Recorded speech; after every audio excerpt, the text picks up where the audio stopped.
What is up, guys? This is a big day. I'm starting my year-end top 10s for 2019. Pretty much going to be breaking down each division from 122 all the way to heavyweight. I mentioned that in one of my previous videos. This one, I'm breaking down the top 10s. I listened to everybody from last year's. Last year's are generally between 20 and 30 minutes. I'm not going to go that long in one video. I'm planning to do most of my videos between 10 to 12 minutes, 15 minutes max. And by doing that and giving you a full breakdown, I'm going to break them up, the top 10. Kind of 4 different videos, hopefully, in each division. Maybe the main division's a little more videos. But this one is the 122-pound super bantamweight division right here. The little guys. This video, we're gonna talk about the guys that dropped out of the top 10 from last year, and then also we're gonna break down numbers 8, 9, and 10 and go in order from 10, 9 to 8. So just giving a brief description on that. So let's get into it. We're gonna start with the 4 guys that dropped out of the top 10 from last year, starting with former WBO champion Isaac Dogbe of Ghana. Dogbe entered the year. He entered the year number 4 in the division, and he ended up going 0-1 in 2019. Yeah, he went 0-1. But after that, he cited after the loss, he cited that it was too hard to make the 122-pound weight class, so he moved up to featherweight, but he officially never got in the ring. He was scheduled to, but he never did. So Dogbe, I did rank him in the featherweight division, 126, so I will give a full breakdown on his 2019 when we talk about the featherweights, the 126-pound featherweight division, so when we do that. Next guy to drop out is former WBO champion Jesse Magdaleno, who entered the year number 5. His 2019, at the beginning of the year, he pretty much made the decision to move up to the 126-pound featherweight division. So that's why he drops out of the top 10 at 122. Yeah, so he also made the top 10 for me at 126. So I'll break down his year when I talk about the 126-pound featherweight division. He's 28 years old. I don't see him returning to 122. Like I said, it's a weight thing. Then the next fighter to drop out of the top 10 is former 2-time world title challenger Gavin McDonald of the United Kingdom. McDonald was coming into 2000. He previously was 9th coming in.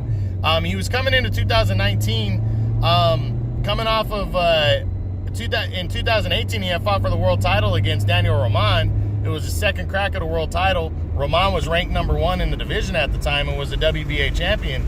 And McDonald actually gave him a great fight. They went toe-to-toe, and it was a really even fight entering the 10th round before McDonald just got caught. He got worn down and caught and stopped in that 10th round, but really nothing to hang his head about. But early in 2019, he decided he wanted to move up, and he said he was going to move up to the featherweight division. It took him a while to do that, and he went even past featherweight and super featherweight. He ended up fighting technically in a lightweight division both times this year. He got wins, but against nobodies. Didn't finish in the top 10 for me. He's not ranked by any of the governing bodies at 122. So I don't see him returning to 122, and I think it's a weight thing. So hopefully he can make some noise in the higher weight classes. But he's 33 years old, so he better get on that this year. He definitely needs to have a year where he tries to get into some kind of an eliminator or something like that, but we'll see. And then the last fighter to drop out of the top 10 is former bantamweight champion Tomoki Kameda of Japan. He entered the year number 10 and was also the WBC interim champion as he had won that title at the end of 2018. He waited patiently for his mandatory title shot at the WBC title, and in July he finally got it when he took on undefeated former world champion, or actually undefeated champion Ray Vargas.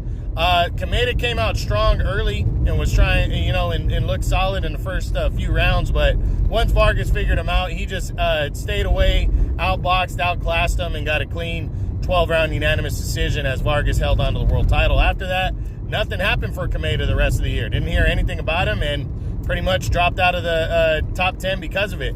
But Kameda has a chance to get back in the top 10 for sure. He's just got to have a bounce back here. He's got to stay active. He's got to get back in the ring. because he's still floating around the top 10. He finished just out of it, but I do believe he's gonna return. He's gonna stay at 122, and he will. And he has a shot at getting back into the top 10. So we'll see. All right, guys. Now we get into 2019's, 2020's top 10 at 122 super bantamweight. Finishing the year number 10 is former world title challenger Franklin Manzanilla.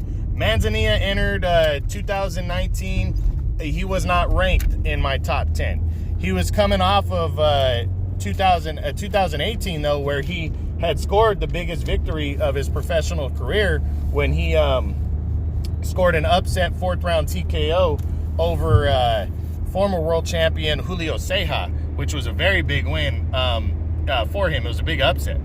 That got him his first world title shot, and in February he took on undefeated Rey Vargas, and he almost pulled off a major upset as he landed a huge punch on Vargas and put him down in the 2nd or 3rd round. Vargas was almost out. He barely got up, and he barely beat the count in that fight. And, Manzanilla fought hard the rest of the fight, but Vargas found his legs and outworked him and outboxed him, and Vargas got a unanimous decision. But Manzanilla really proved that he was a legitimate fighter in this weight class. But he was supposed to move up to 126 and take on undefeated Shakur Stevenson in July.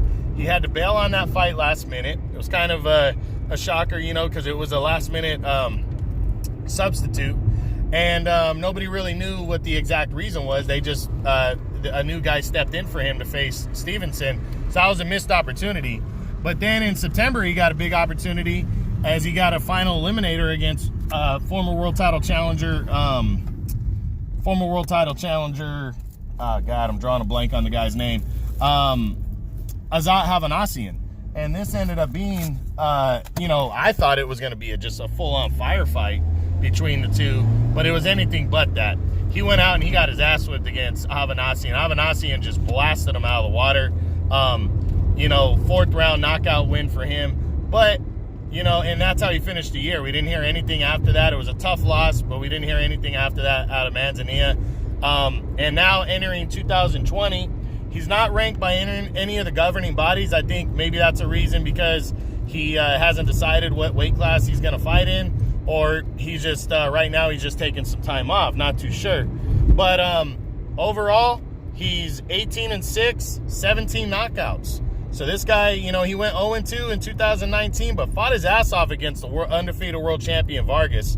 And, he got his ass whipped against a straight brawler in Havanassian. So, it's kind of a mixed bag here and a thumbs down here for him. But he's lucky enough. He's in that position where he was the journeyman type fighter before, a stepping stone type guy. He could still play that role. But he needs to come back in 2020 and take, his best foot forward and try to get himself back into contention, maybe a world title fight, get himself back into an eliminator, and just put himself out there for anybody at 122 or even 126 to guys that just trying again, just stepping stone and use them as that. So we'll see what happens, but, strong performance against Rey Vargas. That's why he cracked my top 10, did Manzanilla.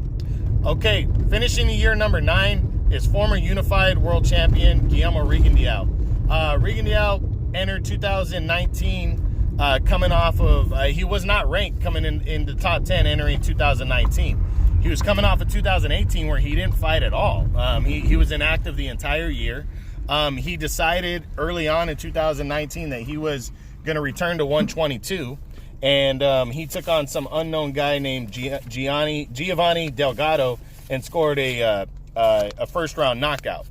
This guy was a nobody, though, so it was no surprise by that. But he really put himself on the map in the division and got back into the top 10 in June when he took on Julio Ceja, the former world champion.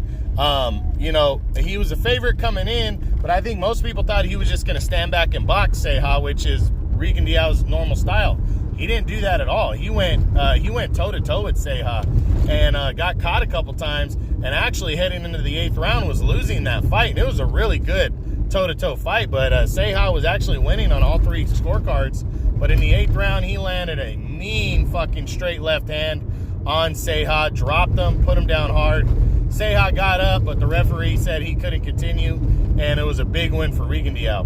Now, he became the top challenger for the WBC title after that, but for some reason, that fight never happened with Ray Vargas or was even talked about. And towards the end of the year, he was going to move down to 118 bantamweight and challenge for a vacant bantamweight title against some unknown guy named Librado Solis.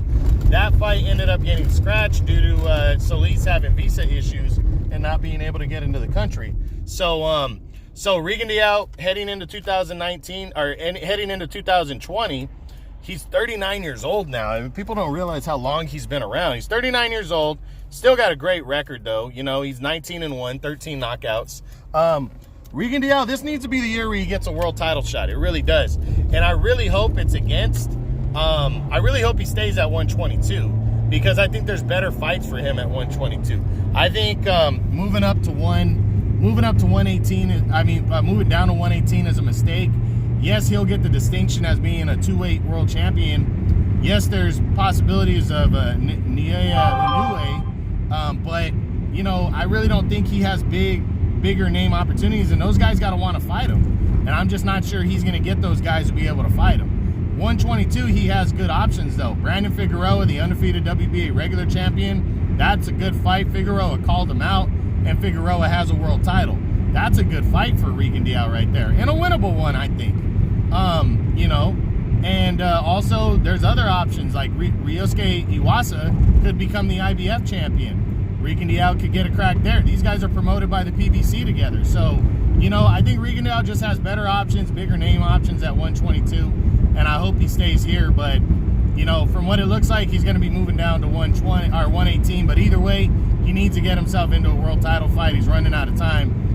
You know, being 39 years old.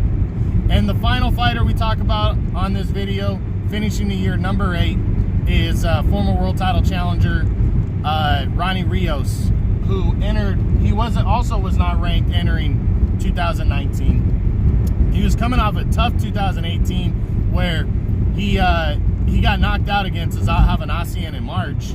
A brutal knockout, 6th round knockout in that one where he came in the favorite, and he didn't fight the rest of the year. So entering 2019, you know, Ronnie Rios was just looked at as a stepping stone journeyman guy, which has kind of been somewhat his career. But in April, he took on some nobody named Daniel Olea, got a 5th round TKO win over him. No surprise there. But he got a big opportunity in July when he challenged for the WBA gold belt, which we'll get into that distinction later, against Diego De La Hoya, who is the nephew of Oscar De La Hoya, undefeated prospect, and was on the rise. He got an opportunity against him, and he took full advantage of it. He went toe-to-toe with De La Hoya, and he ended up scoring a 6th round knockout off of a great uppercut that put De La Hoya down on one knee, and De La Hoya could not collect himself and finish. Big time win for Ronnie Rios right here as he throws his name back in the mix with that win. That was a big win. He came back in November, took on unknown Hugo Barrio, scored a 4th round knockout in that fight, stayed busy. No, you know, we don't know what he's doing next. He's the WBA gold champion, though. I don't know what the fuck that means. I don't know if that means he's a mandatory at a WBA belt. I think it's somewhat that kind of distinction. So I don't know if he's going to be next to face Brandon Figueroa, the undefeated regular champion, or if he's got to get in line for Daniel Roman, the super champion. I really don't know, but I hope we hear something. But 2020, he's entering the year. He's 29 years old, but Rios has been around for quite a while now. So that might not be a normal prime, but he got a huge win in 2019 here over De La Hoya. He needs to capitalize on that and get in there with somebody good in 2020. You know, he's currently 32-3, 16 knockouts. He's showed a lot of power in 2019, 3 knockouts. So I'm hoping somebody gives him an opportunity and he can get a world title shot of some sort in 2020. So we'll see what happens. But all right, guys, that's it. I kept it within that 15-minute range. That's kind of the max I want to go for any video. I'm going to come back with numbers 5, 6, and 7 and break those guys down. I hope you enjoyed this. That's the year-end top 10 super bantamweights, 122 pounds. True boxing. You've been hit with the truth.